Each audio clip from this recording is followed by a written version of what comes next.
Hello students, आज आपण inverse of a matrix by adjoint method पाहणार आहोत. सर्वात सोपी मेथड आहे.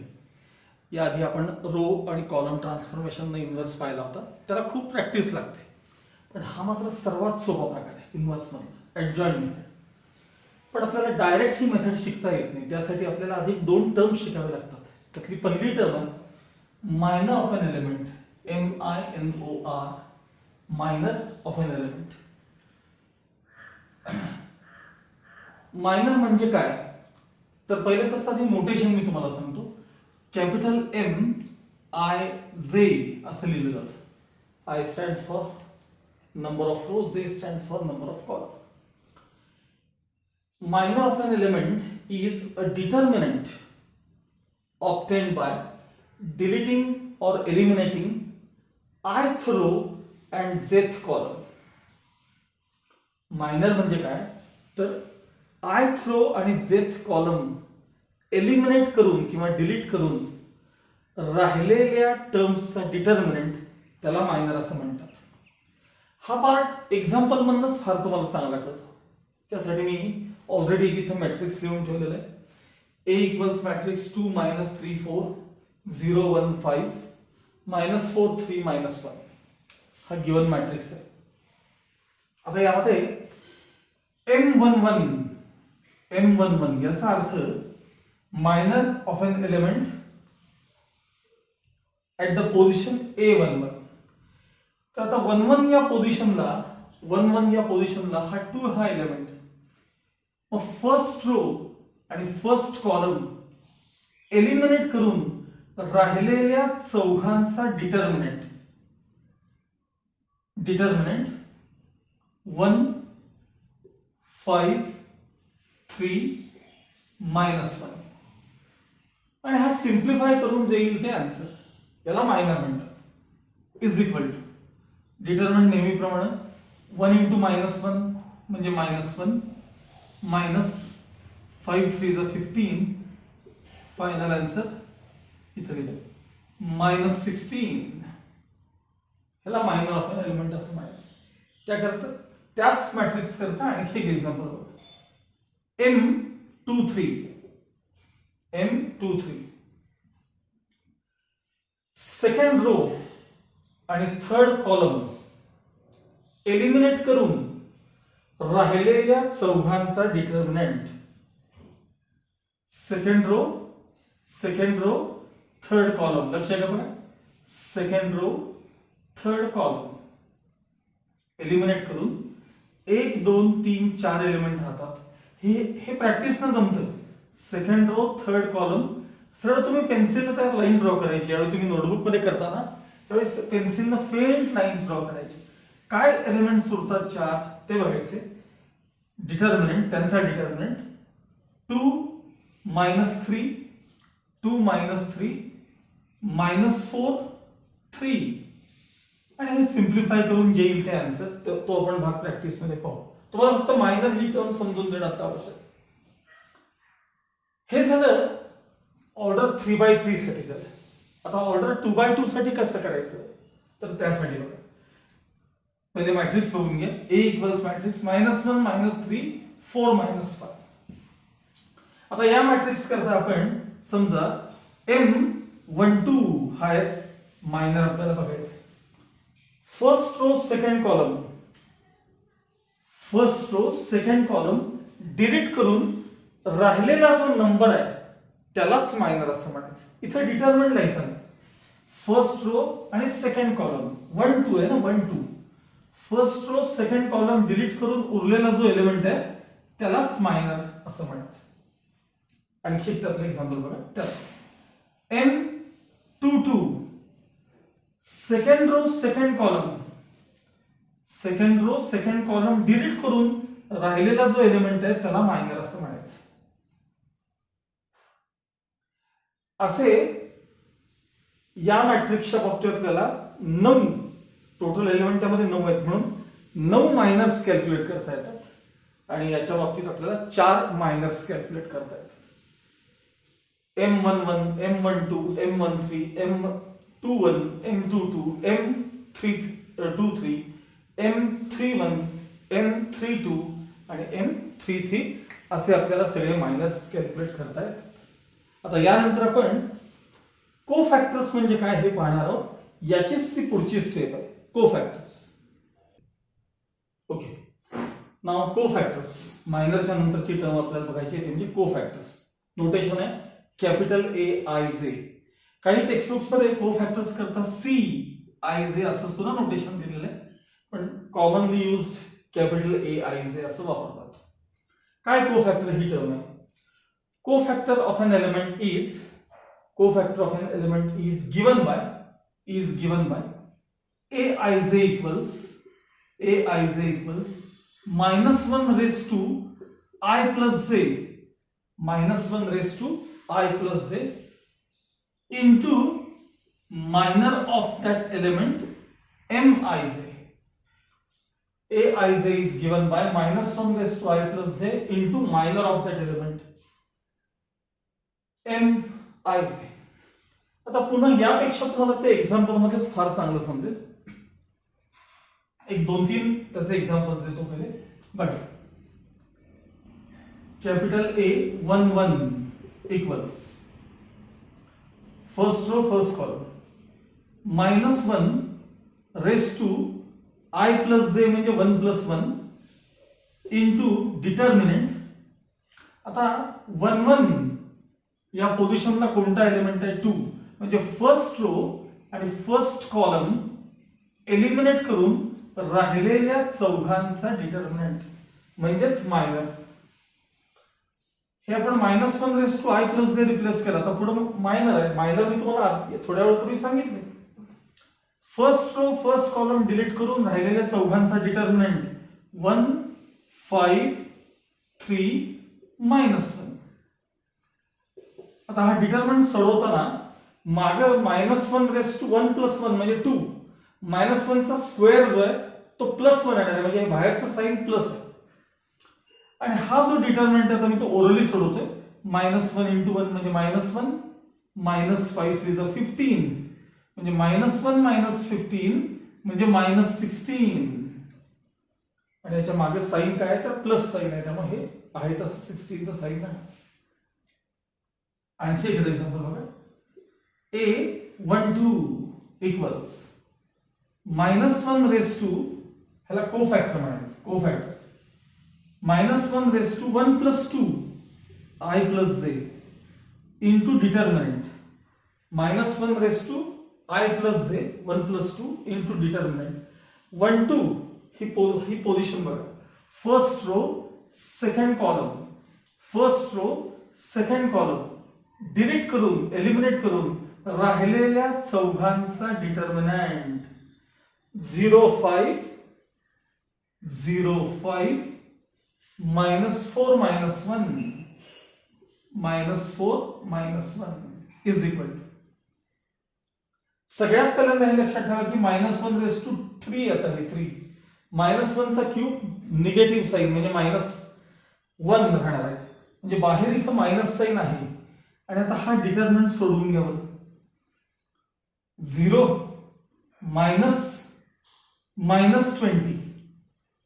0 -20 म्हणजे 0 - -20 म्हणजे 0 + 20 म्हणजे डिटर्मिनंटची व्हॅल्यू 20 आहे, पण मागं मायनस साइन आहे, त्यामुळे आन्सर आलं -20. आणखी एखादं एक्झाम्पल बघूया.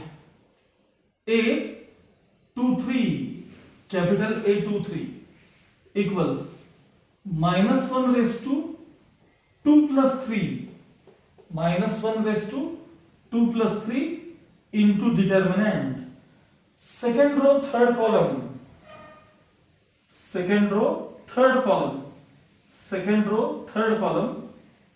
एलिमिनेट करून राहिलेल्या चौघांचा डिटर्मिनंट 2 -3 -4 3.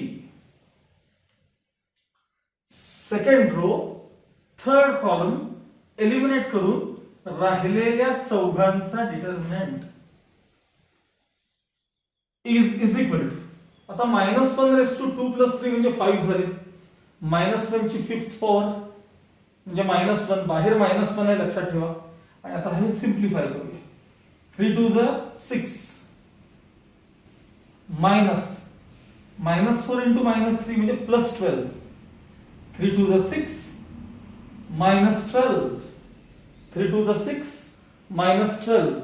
6 -12 चा आन्सर -6 आहे. हे -6 आहे पण बाहेर एक मायनस साइन आहे त्यामुळे आन्सर +6.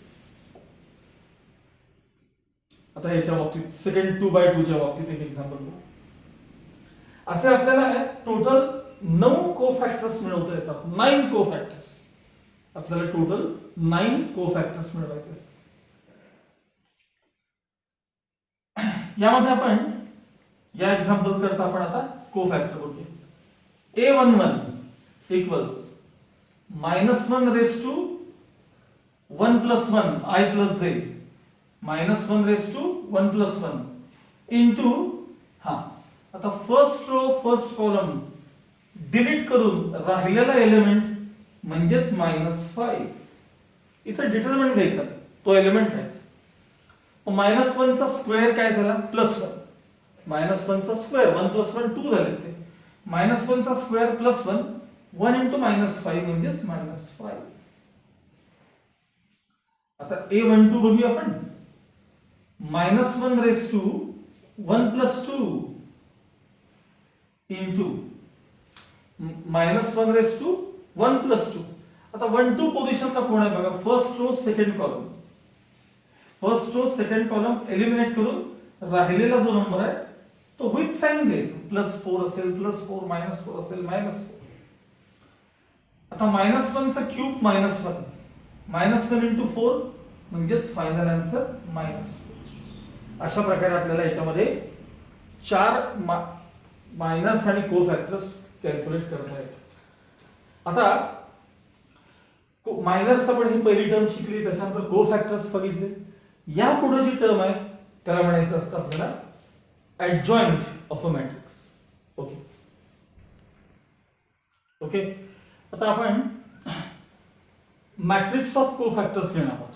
मगाशी आपण कोफॅक्टर्स कसे काढायचे पाहिले होते. कोफॅक्टर्स म्हणजे काय सांगितलं मी तुम्हाला. Aij capital Aij equals -1 raised to I plus j into Mij. M म्हणजे मायनर. मग हे सगळे कोफॅक्टर्स मिळवल्यानंतर मॅट्रिक्स ऑफ कोफॅक्टर्स लिहायचा. आपण जे 9 च्या 9 कोफॅक्टर्स मिळवणार आहोत त्यांचा किंवा 4 मिळवणार 2/2 च्या बाबतीत त्यांचा मॅट्रिक्स लिहायचा. हे बघा A11 capital A11 A12 A13 so on A33. हा जो मॅट्रिक्स आहे त्याला म्हणायचं मॅट्रिक्स ऑफ कोफॅक्टर्स.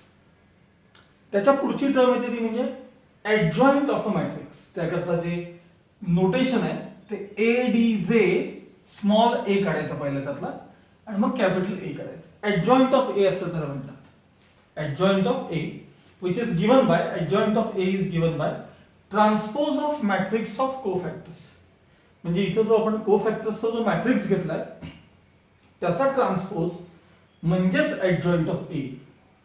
तुम्हाला काही वेळेला प्रॉब्लेम मध्ये फक्त असं असतं find minors of the given matrix. तर त्याकरता मायनर म्हणजे मग मी तुम्हाला काय सांगितलं ith row jth column delete करून राहिलेल्या टर्म्सचा डिटर्मिनंट.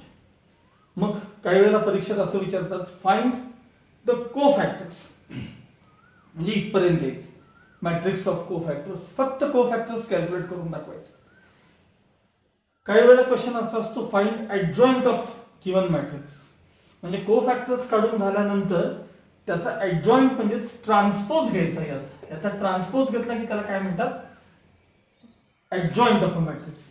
आणि या ऍडजॉइंटचा यूज करून जर इन्व्हर्स करा असं म्हटलं असेल तर त्याकरता हा फॉर्म्युला आहे A inverse equals 1 determinant of A into adjoint of A. आता हा जो 1 डिटर्मिनंट ऑफ A जो आहे 1 डिटर्मिनंट ऑफ A मी तुम्हाला सुरुवातीला असं म्हणलं होतं की इन्व्हर्स काढताना पहिल्यांदा त्या मॅट्रिक्सची डिटर्मिनंट व्हॅल्यू काढून घ्यायची. ती जर नॉन झिरो असेल तरच A इन्व्हर्स एक्झिस्ट होतो. मला सांगा जर डिटर्मिनंटची व्हॅल्यू 0 असेल तर 1/0 म्हणजेच इनडिटर्मिनेट फॉर्म. मग इथे इन्व्हर्स एक्झिस्ट व्हायचा प्रश्नच येत नाही. म्हणून म्हणलं होतं तुम्हाला की ते रो कॉलम ट्रान्सफॉर्मेशन पेक्षा तुम्हाला ऍडजॉइंट मेथड मध्ये कळणार आहे की 1 डिटर्मिनंट असल्यामुळे हा जो डिटर्मिनंट असेल तो नॉन झिरो असला पाहिजे. म्हणजे डिटर्मिनंट व्हॅल्यू 0 असेल तर तो मॅट्रिक्स सिंग्युलर असतो, सिंग्युलर. आणि सिंग्युलर मॅट्रिक्स असेल तर त्याचा इन्व्हर्स एक्झिस्ट होत नाही. आणि नॉन सिंग्युलर म्हणजे अदर दॅन 0 काहीही डिटर्मिनंट व्हॅल्यू असेल तर मात्र त्याचा इन्व्हर्स एक्झिस्ट होतो. आणि 1 number other than 0 into adjoint of A. आणि ऍडजॉइंट ऑफ ए आपण कसा काढायचा हे पाहिजे. आता मी एखादं एक्झाम्पल ज्यावेळी तुम्हाला घेऊन दाखवेल त्यावेळी तुम्हाला ह्या सगळ्या गोष्टी आणखी क्लिअर होतील. पहिलं एक्झाम्पल मी 2x2 चं घेणार आहे आणि त्यानंतरचं एक्झाम्पल मात्र मी 3x3 चं घेणार आहे. आणि हे एक्झाम्पल्स पाहिल्यानंतर टेक्स्टबुक ओपन करा, पीडीएफ फॉर्म मध्ये तुमच्याकडे जे टेक्स्टबुक आहे ते, आणि त्यातले एक्सरसाइज मधले सगळे क्वेश्चन सोडवायला सुरुवात करा. Okay. Find the inverse by adjoint method. आपण ऑर्डर 2x2 चं पहिलं एक्झाम्पल घेतोय. A equals matrix -1 5 -3 2. मी आधीच याची डिटर्मिनंट व्हॅल्यू कॅल्क्युलेट केली पहिल्यांदा. Determinant of A equals 2 into -1 -2 minus 5 3 -15 minus plus 15 झाले आणि डिटर्मिनंटची व्हॅल्यू आली 13 which is non-zero. Therefore A inverse exists. ह्याचा इन्व्हर्स एक्झिस्ट होतो. आता हा गिवन मॅट्रिक्स आहे, ह्याचा इन्व्हर्स तुम्हाला शोधायचा आहे, ऍडजॉइंट मेथडने शोधायचा आहे. सुरुवात अशी करायची, कोफॅक्टर्स ऑफ गिवन मॅट्रिक्स हा, ह्याचे आपल्याला कोफॅक्टर्स मिळवायचे. बघा ही पोझिशन आहे A11. मग कोफॅक्टर करता आपण capital A11 equals -1 raise to I plus J म्हणजे 1 प्लस 1 इंटू हा एलिमेंट फर्स्ट रो आणि फर्स्ट कॉलम डिलीट करून राहिलेला नंबर जो दिसेल तो इंटू 2 लिहायचा. आता -1 चा स्क्वेअर म्हणजे +1. -1 चा स्क्वेअर 1 + 1 2 स्क्वेअर +1 1 इंटू 2 म्हणजेच 2.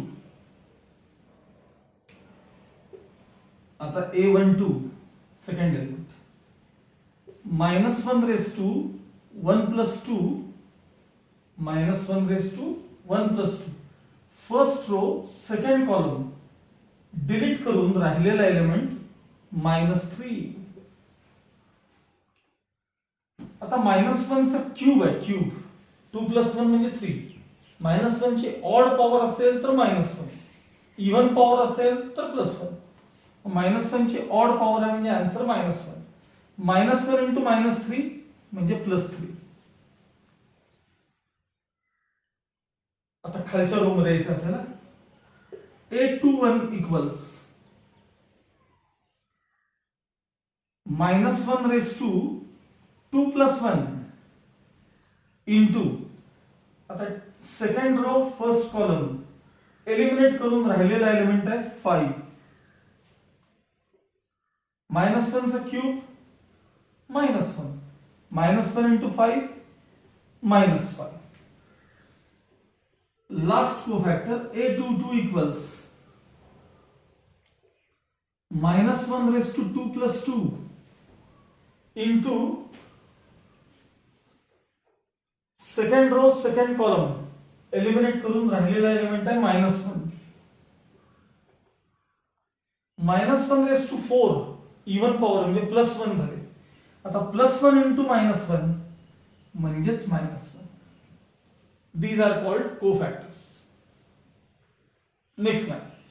आता यानंतर आपल्याला लिहायचं आहे मॅट्रिक्स ऑफ कोफॅक्टर्स.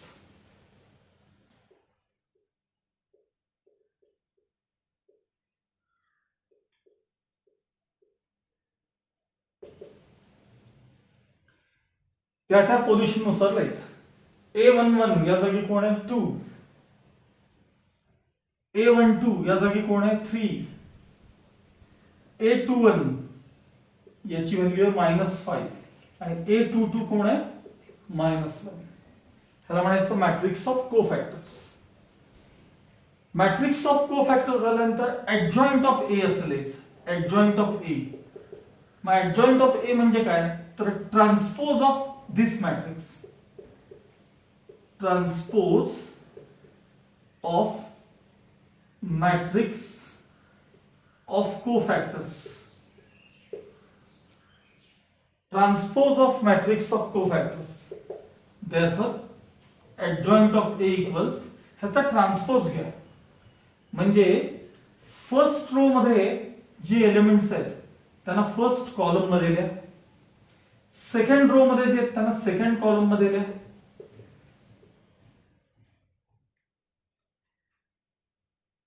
आणि त्यानंतर last step, A inverse is equal to 1 upon determinant of A into adjoint of A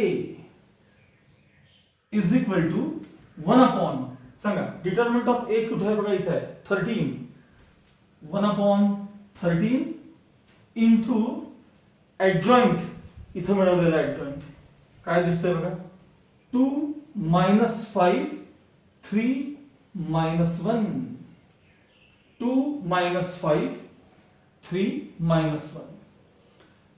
हा झाला तुमचा A इनवर्स.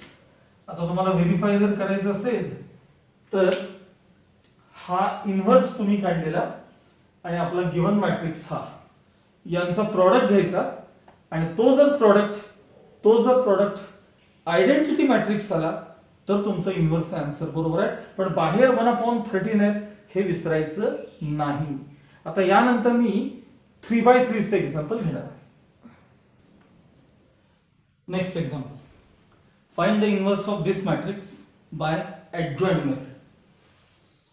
मी आता क्वेश्चन लिहिलेलं नाही, कारण खूप जागा लागते आणि मला तेवढी जागा नाही आपल्याकडे, थोडं एका पार्ट मध्ये आपल्याला बसवायचं आहे. A इक्वल्स मॅट्रिक्स 1 2 3 1 1 5 2 4 7 हा मॅट्रिक्स दिलाय. मी याची डिटरमिनंट व्हॅल्यू रफ कॅल्क्युलेट करून घेतली, ती -1 आलेली. तुम्ही चेक करू शकता, डिटरमिनंट ऑफ A इज -1, ज्या अर्थी डिटरमिनंट नॉन झिरो आहे त्या अर्थी A इनवर्स एक्झिस्ट. आपण आता ऍडजॉइंट मेथडने काढणार आहोत, त्यामुळे सगळ्यात पहिल्यांदा आपण काय मिळवायचे, याचे कोफॅक्टर्स मिळवून घ्यायचे. आपल्याला एकूण 9 वेळा कोफॅक्टर्स मिळवायचे, 1 बाय 1 व्यवस्थित लक्ष द्या. A11 equals -1 raised to 1 plus 1 into determinant. First row, first column eliminate करून राहिलेल्या चौघांचा डिटर्मिनंट 1 5 4 7. आता -1 चा स्क्वेअर +1, त्यामुळे बाहेरचं साइन प्लस आहे. 7 1 is 7, -5 4 is 20. 7 1 is 7, -4 5 is 20. मग 7 - 20 म्हणजे -13, आणि बाहेर प्लस साइन आहे, त्यामुळे आहे तसं -13 आन्सर आहे. A12 -1 raised to 1 plus 2 into determinant. First row second column, first row second column delete करून 1 5 2 7, 1 5 2 7. पुन्हा बघा, first row second column, first row second column delete करून राहिलेल्या चौघांचा डिटरमिनंट. आता -1 चा क्यूब म्हणजे -1, बाहेर मायनस साइन आहे. 7 1 is 7, -5 2 is 10. 7 - 10 म्हणजे आन्सर -3. हे -3 आणि बाहेर मायनस साइन आहे, म्हणजे झाले +3. A13 equals -1 raised to 1 plus 3 into determinant. First row third column delete करून राहिलेल्या चौघांचा डिटर्मिनंट 1 1 2 4.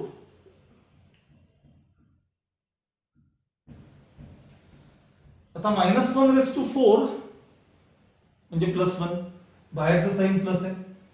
4 1 is 4, -2, 4 - 2 म्हणजे 2, आणि बाहेर ऑलरेडी प्लस साइन आहे, त्यामुळे +2. आता A21 हा एलिमेंट A21 आपण सेकंड रो मध्ये आलो होता. Second row A21 -1 * 2 + 1 into determinant.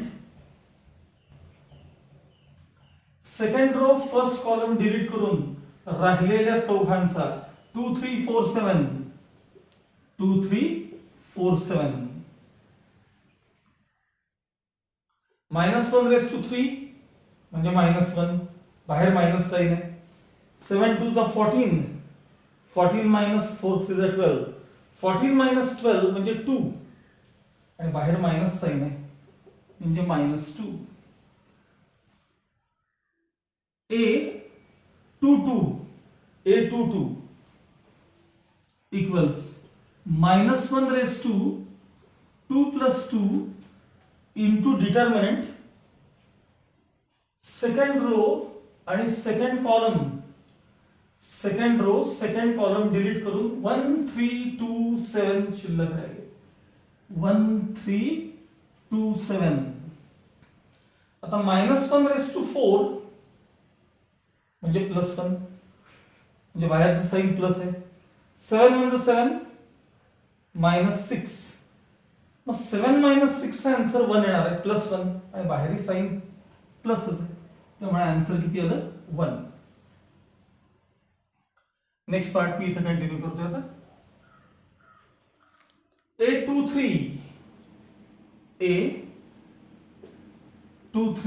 equals -1 * 2 + 3 into determinant. आता second row third column A23 second row third column delete करून 1 2 2 4 1 2 2 4 is equal to -1 * 5 म्हणजे -1 बाहेरचं साइन मायनस आहे. 4 1 = 4 -4 म्हणजे 0 0 आणि बाहेर काहीही साइन नसलं तरी फरक पडत नाही. Final answer 0. A 31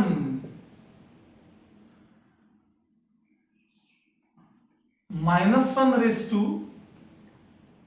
3 + 1 आता A31 म्हणजे आपलं इथं आलं. Third row first column eliminate करून 2 3 1 5 दिसतात. 2 3 1 5 आता -1 * 4 म्हणजेच 1 + 1 बाहेरचं साइन प्लस आहे. 5 2 = 10 -3 म्हणजे 7. A32 -1 * 3 + 2 into determinant. Third row second column सोडून 1 3 1 5 1 3 1 5 आता बाहेर -1 * 5 म्हणजे -1 बाहेर मायनस साइन आहे. 5 1 = 5 -3 5 मधून 3 गेले 2 राहिले बाहेर एक मायनस साइन आहे त्यामुळे -2.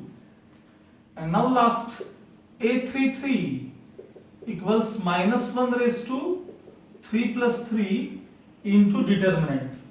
आता 3 3 म्हणजे ही position. Third row third column delete करून 1 2 1 1 1 2 1 1 -1 * 6 6 ही 1 नंबर आहे म्हणजे +1 -1 * 6 1 म्हणजे बाहेर +1 आहे. 1 -2 म्हणजेच -1. These are cofactors of given matrix.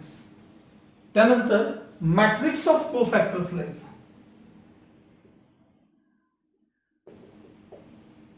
Matrix of cofactors is equal to आता हे जे आपण त्या पोझिशन नुसार पहिले 3 बघा हे 3 -13 3 2 -13 3 2 A11 A12 A13 त्यानंतर A21 A22 A23 बघा -2 1 0, मग A31 32 आणि 33, 7 -2 -1, याला म्हणायचं मॅट्रिक्स ऑफ कोफॅक्टर्स. ओके ओके, आपण आता मॅट्रिक्स ऑफ कोफॅक्टर्स पर्यंत आलेलो आहोत. या पुढची टर्म आहे ती म्हणजे adjoint of A. Adjoint of A is equal to transpose of matrix of cofactors. Transpose of matrix of cofactors. म्हणजे थोडक्यात याचा आपल्याला आता ट्रान्सपोज घ्यायचा आहे. So adjoint of A equals matrix. बघा फर्स्ट रो ला फर्स्ट कॉलम मध्ये लिहा -13 3 2. सेकंड रो ला सेकंड कॉलम मध्ये लिहा -2 1 0. थर्ड रो ला थर्ड कॉलम मध्ये लिहा 7 -2 -1. याला म्हणायचं ऍडजॉइंट ऑफ ए. आणि मग यानंतरची लास्ट स्टेप ती म्हणजे ए इन्व्हर्स. इथे लिहितो मी A inverse is equal to 1 determinant of A into adjoint of A. 1 determinant of A into adjoint of A. मग आता डिटर्मिनंट व्हॅल्यू बघा वरती किती आहे बघा त्या गिवन प्रॉब्लेम मध्ये. 1 A inverse is equal to 1 into adjoint. म्हणजे हा जो आपला adjoint मिळालेला आता तो रिप्लेस करायचा. -13 -2 7 3 1 -2 आणि 2 0 1. आता या दोघांचं इथं डिव्हिजन शक्य आहे. काही वेळेला हा जो आपला डिटरमिनंट व्हॅल्यू जी असते हा नंबर जो आहे तो कधी 4 असेल कधी 5 असेल कुठलाही असेल अदर दॅन 1 0 सोडून कोणताही असेल तर ते आहे तसंच ठेवायचं आणि हे आपलं फायनल आन्सर. पण या प्रॉब्लेमच्या बाबतीत काय होऊ शकेल तर हे जे डिव्हिजन आहे 1 आणि -1चं ते मायनस साइन आहे बाहेर. थोडक्यात -1 म्हणजेच मायनस साइन आहे बाहेर. हे मायनस साइन मी जर आत नेलं आणि सगळे साइन चेंज केले तरी चालेल. हे आहे तसं ठेवलं तरी चालेल. पण मी लास्ट स्टेप मध्ये ते सिम्प्लिफाय करून घेणार आहे. बाहेरचे जे मायनस साइन आहे ते आत नेईल. 1/1 चा आन्सर 1 असणार आहे. सगळे साइन चेंज होतील. 13 2 -7 -3 -1 +2 -2 0 -1. हा झाला तुमचा ए इन्व्हर्स बाय ऍडजॉइंट मेथड. आता याचा आणि तुमच्या गिवन प्रॉब्लेमचा तुम्ही प्रॉडक्ट घेतल्यानंतर तुमचा आन्सर काय यायला पाहिजे आयडेंटिटी मॅट्रिक्स यायला पाहिजे. या प्रकारे तुम्हाला ऍडजॉइंट मेथडने इन्व्हर्स 2/2 ॲज वेल एज 3/3 चा कॅल्क्युलेट करता येतो. आता तुमच्या टेक्स्टबुक मध्ये जेवढे प्रॉब्लेम्स आहेत ते सगळे सोडवायला चालू करा. काही ठिकाणी तुमच्या टेक्स्टबुक मध्ये असे प्रॉब्लेम्स आहेत की एखादा तुम्हाला मॅट्रिक्स दिलाय, एखादा मॅट्रिक्स दिलाय ABCD असं काही अल्फाबेट्स आहेत किंवा नंबर्स आहेत काही आहेत, असा एखादा तुम्हाला मॅट्रिक्स दिलाय आणि असं पुढे म्हणलेलं की reduce this matrix I3 by row transformation किंवा बाय कॉलम ट्रान्सफॉर्मेशन असे काही प्रश्न पुस्तकामध्ये आहेत. ते ऍक्च्युअली प्रॉब्लेम कशासाठी आहेत माहिती का, तुम्हाला रो किंवा कॉलम ट्रान्सफॉर्मेशनचा वापर करून इन्व्हर्स कॅल्क्युलेट करता यावा यासाठीची ती प्रॅक्टिस आहे फक्त. म्हणजे आता इथं अर्थात अल्फाबेट्स नसतील तिथं नंबर असतील 1 2 3 4 असे काही नंबर असतील. समजा 2 -1 4 3 2 किंवा हाच एक्झाम्पल हेच बघा ना एक्झाम्पल. समजा असं तुम्हाला एक मॅट्रिक्स दिला आणि ह्या म्हणले रिड्यूस इट टू I3 म्हणजे identity matrix of order 3 by row transformation किंवा बाय कॉलम. तर तुम्हाला आपण इन्व्हर्स मध्ये जे RHS मध्ये जे काही करायचो ना ते करायचं नाहीये. फक्त त्याला रो किंवा कॉलम ट्रान्सफॉर्मेशन वापरून आयडेंटिटी मध्ये कन्वर्ट करायचे. म्हणजे इन्व्हर्सच्या प्रॅक्टिससाठी असे काही तुम्हाला एक्झाम्पल्स दिलेले आहेत तेही तुम्ही प्रॅक्टिस करायचे. टेक्स्टबुक मधले सगळे प्रॉब्लेम सोडवायला सुरू करा. जे येत नाहीत ते मला ते नंबर सेंड करा, मी तुम्हाला त्याचं सोल्युशन करून टाकते. ओके, बेस्ट लक.